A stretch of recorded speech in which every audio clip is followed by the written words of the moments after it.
actually spoken to President Musharraf since that? Yes, I have. He was very gracious. He had the Director General Inter-Services Intelligence ring me up the first evening to condemn the incident that had taken place. And he phoned me the next morning and he said that he and Prime Minister Aziz had been watching my reception from the beginning and were very sorry about the unfortunate blast that had taken place. And also, he condemned the blast, he grieved with the families, he expressed his sorrow, but he was a bit worried that my party naming a security official could hamper that rapprochement process. And I assured him that it was not my intention to hamper the rapprochement process. I did want to see a peaceful transition to democracy through fair, free, and impartial elections, but I also felt that it was important, A, to have an independent inquiry that gave me confidence, and B, to have impartial, politically neutral people in key positions in government in the caretaker or transitory period. You still feel that you can do business with President Musharraf? That hasn't been affected by this tragedy. The two of you could still work together?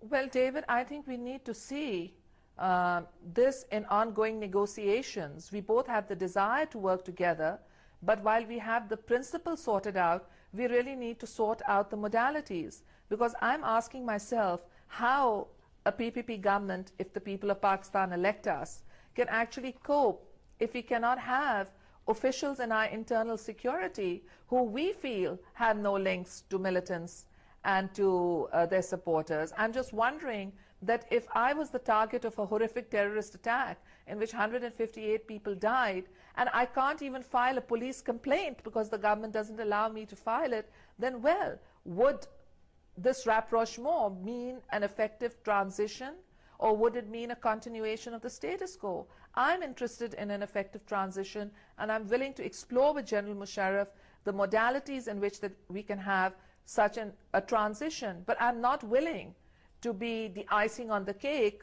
if it's a poisoned cake full of the kind of system that in the last 5 years has seen terrorism rise, not just in Pakistan, but its effects in nearby Afghanistan, on NATO troops, and even beyond in Europe.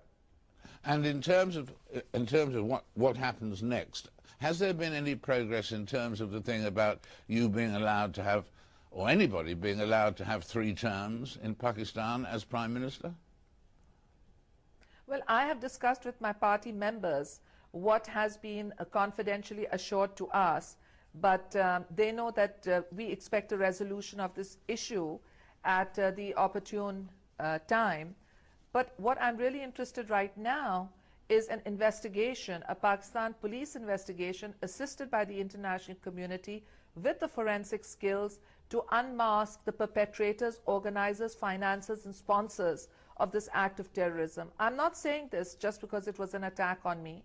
The locality where the chairman Joint Chiefs of Army Staffs lives was attacked 2 days back. An Air Force bus was attacked yesterday. People in marketplaces are killed. And unless we get to the financiers and the perpetrators and organizers, we're not going to be able to frighten them into accepting responsibility for their crimes. They don't accept. They kill people and they think they won't even have to go to jail. They won't have to answer before a judge, and that's wrong.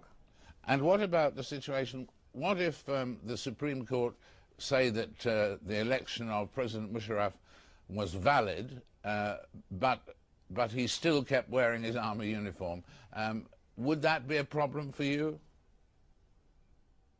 Well, General Musharraf and I discussed this issue during our negotiations, and it was decided that we would accept the decision of the Supreme Court of Pakistan, and I'm on public as saying this before my return to Pakistan, that as far as the Pakistan People's Party is concerned, we are not going to resign from the assemblies in protest over General Musharraf's re-election as president. We have a different view on its legality, but we're going to leave it to the Supreme Court of Pakistan to decide. So we're going to back the Supreme Court in whatever judgment it decides to give on the issue of General Musharraf's legality. We expect that the Supreme Court will probably allow him to continue but ask him to retire as army chief and seek a reaffirmation vote from the next assembly.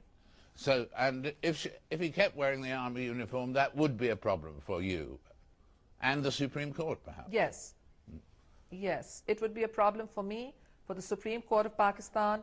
It would probably demoralize the armed forces, who haven't had a serving army chief since October 1999, and it would certainly not be acceptable to the people of Pakistan. Now, General Musharraf has assured me that he would retire as Chief of Army Staff, and he said this to the Supreme Court too in an open declaration that he would take his oath as President for a second time without the uniform. So let's see what happens. How is the Pakistan you now see different from the Pakistan you left 8 years ago? Well, part of the Pakistan that I know was very much there. The 3 million people who turned out to greet me at Karachi airport were dancing, they were singing, they were celebrating, they were full of joy. There were young people, there were taxi drivers and rickshaw drivers and daily wage earners. They were the working classes, the laborers, the peasants, and they all came to demonstrate their support in democracy and their support to the forces of moderation. And then the tragedy struck, but it struck through the militants who are a minority, a small minority who want to use the bullet to capture my country, and they mustn't be allowed to do so. And even though there has been turmoil and tragedy, I am confident that if we can restore the democratic process, we can restore tranquility, security to our people, provide them with the employment and the education that are the best guarantees of a tolerant society. Benazir, thank you so much for joining us today. It's been a real privilege to talk and to hear the situation exactly as you see it. Thank you very much indeed. Thank you, David. Benazir Bhutto. More in a moment from Frost Over the World.